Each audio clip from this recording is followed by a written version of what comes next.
خان کے جو فاؤنڈر تھے، 4-5 آدمیوں کو، اپنے ساتھیوں کو انہوں نے دیا، اپنے گھر میں اجتماع کیا، اور اس کے بعد میں 4-5 ہوں، 8-10 ہوں گے اور زیادہ ہوں 2-4، لیکن ایک اسٹریٹجی بنائی کہ عوام الناس کو، اس زمانے میں جو مصر کا حال تھا وہ یہ تھا کہ فاروق کی حکومت تھی، فاروق کو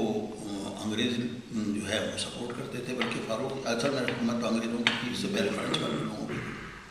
یعنی ان کے سپورٹ پہ تھے۔ تو جب انہوں نے یہ کام شروع کیا تو ایک اسٹریٹجی بنائی کہ ہمیں عوام الناس کو اللہ تعالیٰ کی دین کی طرف بلانا، اللہ تعالیٰ کے دین کی طرف بلانا۔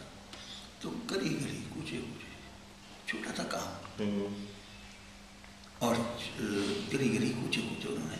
کام شروع کیا۔ جا کر وہاں پر دراصل عرب ورلڈ میں ایسا ہے کہ کہیں پر بھی چلے جائیے، چاہے لبنان ہو یا ایجپٹ ہو یا موروکو ہو، یہ شام کے وقت لوگ گھر پہ آنے کے بعد میں نہا دھو کر جو بھی صورت، اس کے بعد میں وہ نکل جاتے ہیں کافی ہاؤسز میں،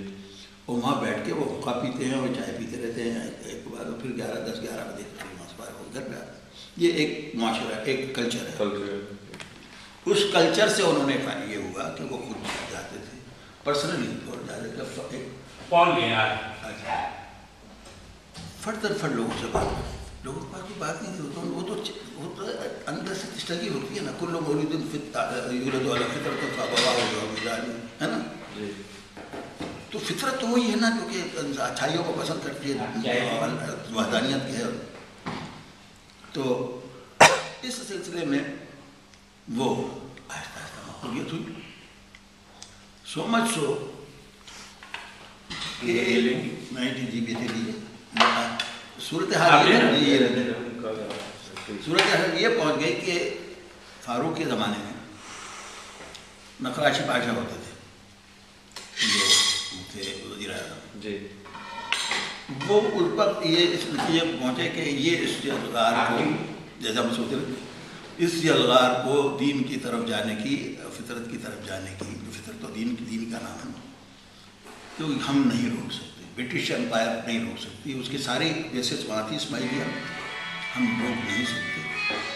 تو اس اثر میں پھر یہ ہے اس کے لیڈر کو، جس نے یہ شروع کیا، اس کو سامنے سے ہٹا دیا جائے تو پھر مسئلہ خراب ہو گیا۔ تو 1948 میں نقراشی پاشا کے زمانے میں ان کو شہید کر دیا، اور اس کے بعد میں پھر کام جاری رہا ان کا اسی صورت سے، اور کوئی طریقہ نہیں۔ جب آپ کام جاری رکھتے ہیں تو اس میں ہر آدمی جس تک آپ بات پہنچاتے ہیں، مختلف اعمار کا، مختلف عمروں کا ہوتا ہے، کوئی 12 سال کا ہے، کوئی 14 سال، کوئی 16 سال کا ہے، کوئی ابھی اس نے کالج میں داخل ہوا ہے، کالج سے گریجویٹ ہوا ہے، کچھ دیر بعد کوئی جاب مل گئی اس کو، وہ کوئی فوج میں چلا گیا، کوئی ایئر فورس میں چلا گیا، اسی طرح سے ہوتا ہے۔ اس طرح کے جب دعوت عام ہو گئی اور آگے بات تیزی سے بڑھی، تو کچھ ایئر فورس میں لڑ کے چلے گئے، اور کچھ رشاد موہن رائے، میں آپ کو اس لوگوں کی بات کر رہا ہوں جنہوں نے انقلاب لے کے آئے 1952 میں، رشاد موہن رائے ایئر فورس میں چلے گئے، عبدالحکیم عابدین جو ہے وہ ایک طرف چلے گئے، اور وہ آپ کے جنرل نجیب ہوئے،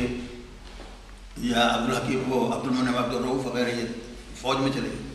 تو اب یہ وہی لوگ تھے نا، اسی طرح سے جیل آتی ہے، نسل آگے بڑھتی ہے۔ اور اس کے بعد میں 52 میں اور جنرل نجیب میں وہ اثرات، دینی اثرات، انہوں نے انقلاب لے آیا، اور نجیب صاحب ہے۔ اب مسئلہ یہ ہے، میں بتا رہا ہوں کہ اس طرح سے دین کے کام کے سلسلے میں، کسی بھی کام کے سلسلے میں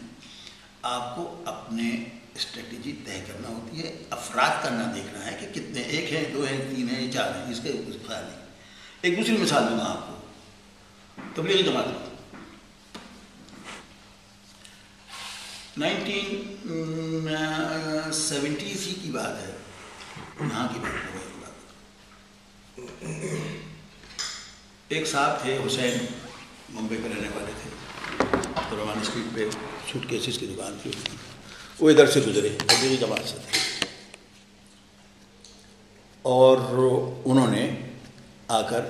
یہاں پر مختلف نماز پڑھتے تھے، وہ نماز کے بعد میں چند روز کے لیے آئے تھے، ادھر سے گزر رہے تھے، انگریز ان کا زمانہ تھا، تو انہوں نے بعد وہاں پر دعوت جیسے ہوتا ہے فضائل اعمال وغیرہ سے، اس زمانے میں فضائل اعمال بھی منتشر تھا، تو تقریریں ہوتی تھیں، تو خیر وہ اس سے وہ کرنا.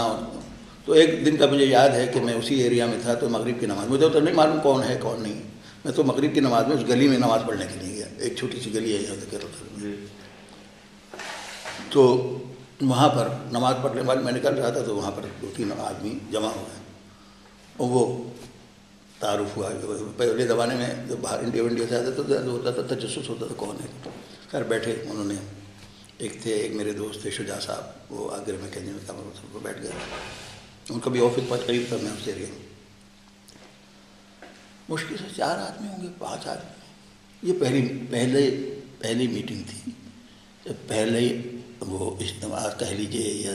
وہ کہہ لیجیے جلسہ کہہ لیجیے کچھ بھی، وہ تبلیغی جماعت کی غالباً پہلی مسجد. کسی اور مسجد میں تو مجھے یاد نہیں، لیکن اس مسجد میں تھے، اور وہ پہلے فرد تھے وہ. پھر وہ چلے گئے وہاں بامبے میں، میں جا کے ملا بھی ان سے. وہ ابتدا تھی تبلیغی جماعت کی. آج صورتحال یہ ہے کہ تبلیغی جماعت کے اجتماع میں کام یہاں پر بھی، ابوظہبی میں بھی، وہاں پر بھی لاکھوں آدمی بن جاتے ہیں سب ملا کر. اور کیا زیل اور اسپرٹ ہے ان لوگوں کی.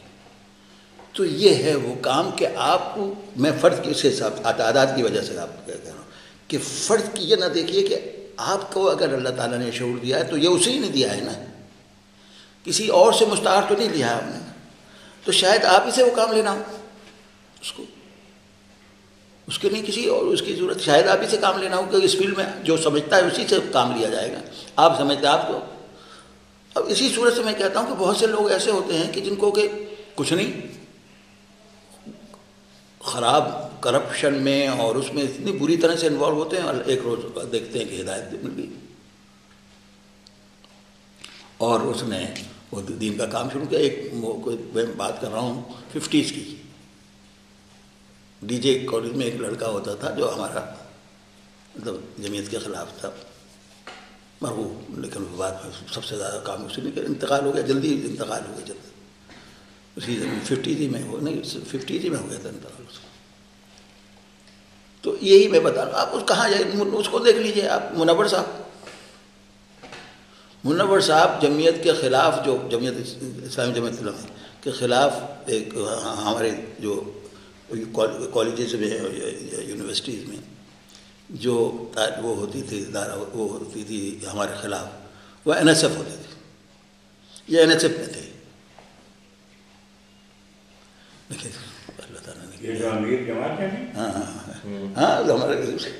NSF میں تھے، اور ہمارے سخت خلاف، یعنی جیسے بیراج محمد خان اور یہ جو گروپ تھا نا، ہمارے سخت خلاف، جیسے لڑائیاں اکثر ہوتی. اب لیکن اللہ تعالیٰ یہ کہا ہے شاید وہاں پر کہیں وہاں میں کوئی رشتہ دار وغیرہ تھے، وہاں پر کسی سے کوئی بات چیت